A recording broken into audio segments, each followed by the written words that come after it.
you've got to be happy it's all exciting and back, and you're back.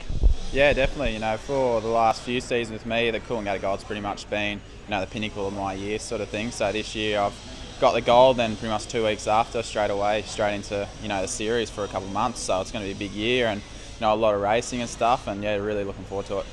With the gold, obviously that probably was your main focus. Has it changed your training at all? No, not really. It's still a 2-hour race like the first one, 2 weeks after the gold. And then, going into the gold, you sort of prep up a little bit, shorten it up, get a bit of speed into there. So it's gonna work out perfectly, I think, for me. So, I'll do the gold, get a lot of baits, and then once we start racing and stuff, speed it up, and hopefully, by especially the last round, finish off with a bang. The involvement of some of the legends of the past that are in it this year, does that change the vibe? Has that sort of pumped you a bit more? Yeah, definitely.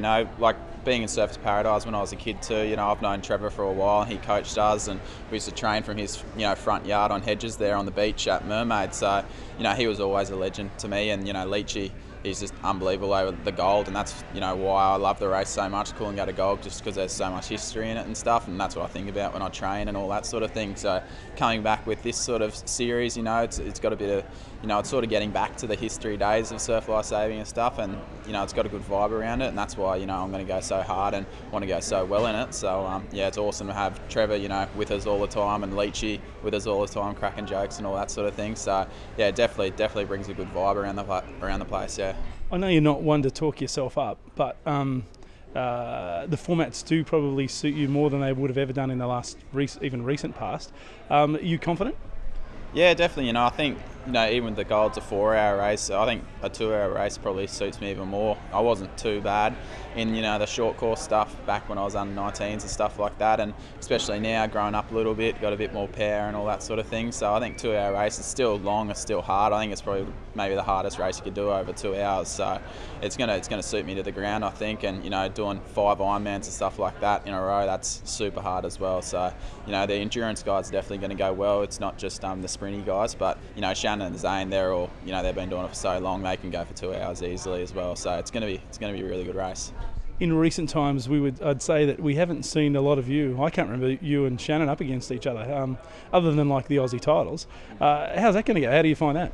Yeah, it was different. The first year in the gold in 2005, I was up against him, and he was definitely a lot more of a favourite going into the race than me. So since then we haven't really gone against each other too many times, so it's going to be different. But there's 20 other guys as well, sort of thing, so we can't just think about each other. But I'm sure when we start racing, there's going to be a few times where we're going to be next to each other and all that sort of thing. But he's just another competitor, and that's what he's thinking of me. We respect each other that much that we're out there trying to beat each other every single time. So yeah, he's definitely the one to beat here, and Zane sort of thing. So that's where I'm going to try and be. Is that where it is? It's Zane, Shannon, and Kai?